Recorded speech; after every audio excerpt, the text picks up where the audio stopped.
Welcome back, everyone. Today, we're breaking down a tense moment from the congressional hearing with Secretary Scott Bessent. If you want to stay on top of the latest financial and economic insights, make sure to hit that subscribe button so you don't miss any updates. Now recognize the ranking member of our committee, Mrs. Waters of California, for 5 minutes for questions. Thank you very much, Secretary Bessent.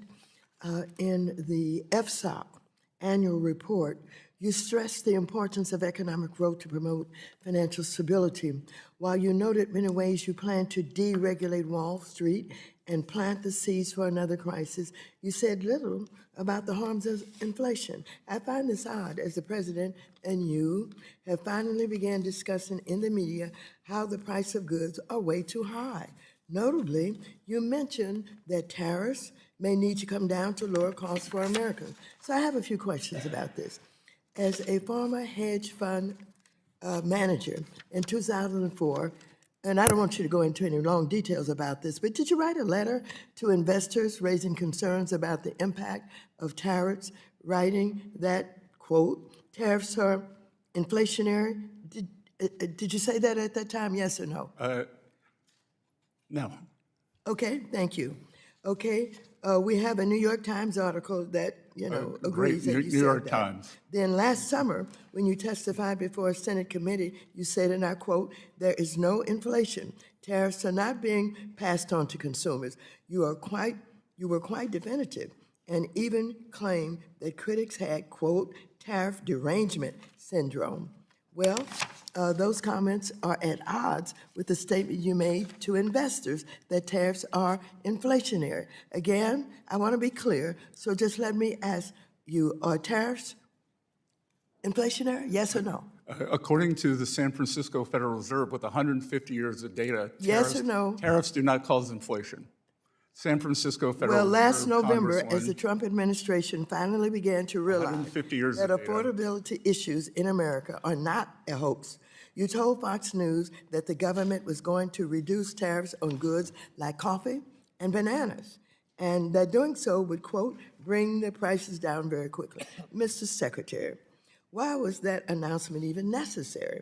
If tariffs aren't inflationary, and as you and the President like to say, are paid for by foreign countries, by the foreign country, a tariff on coffee or bananas shouldn't raise the price of either for American consumers. Well, that's the Trump logic, but that isn't reality. It did raise prices across the board, and you know it. I think you knew back in July also. The real question is, why would you even impose a tariff on a good that a country doesn't grow or make, as that would only serve to punish the American consumer? Now, as you know, this committee has taken a bipartisan approach to addressing another real affordability crisis. Housing. Rents are too high. There aren't enough houses. However, one clear reason that the housing crisis has grown worse is that you and the rest of the Trump administration levied tariffs on housing production goods like lumber and steel, as well as appliances. These tariffs will result in half. Lumber is reclaiming my time. You don't get to talk. Lumber is at a Reclaiming my 5-year time. low, Congresswoman. Reclaiming my time. Let's just have the facts, ma'am. Reclaiming my time. Thank you.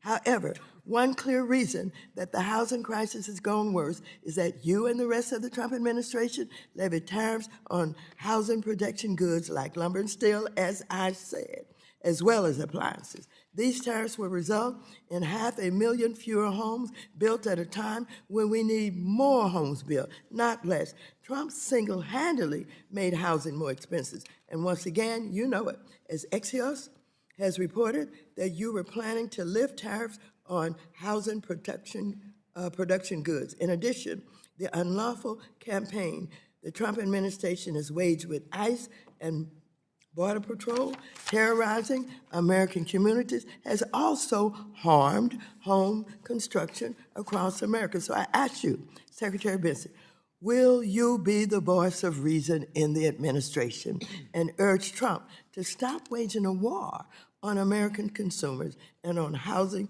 or affordability and putting the economy at risk? Yes or no? You don't have to explain. Representative Waters, Will you be the voice? Will you be the voice? Will you be the voice of inflation? Will you be the voice of reason? Will you be the voice of reason? A study yes or from no? Wharton University Reclaiming my has time. shown Reclaiming my time. the biggest reason for the Reclaiming housing my increase time. was the mass Reclaiming my unfettered time. immigration Mr. Chair, will you you let let in him between know 10 that and when I 20 asked million him time immigrants Time does took belong up to the the housing gentlewoman stock. from California. 10 and 20 million immigrants Can you took shut up the him up? housing stock of working Americans, and can you maintain some level of dignity? Gentlelady's time has expired. No, my time has not expired. Your time has expired. And the The gentleman, gentleman took up my time. I think you should recognize that, Mr. Chair. the He gentlewoman's took time up has my time. expired. The gentleman's time has Well, expired. if you Mr. wanna Chair, pro- parliamentary if you inquiry. wanna protect him, The chair Mr. recognizes the vice chairman of the Mr. committee, Chair. Mr. If you Heisinger. want to Parliamentary inquiry. go right ahead, but I would not expect you to do that.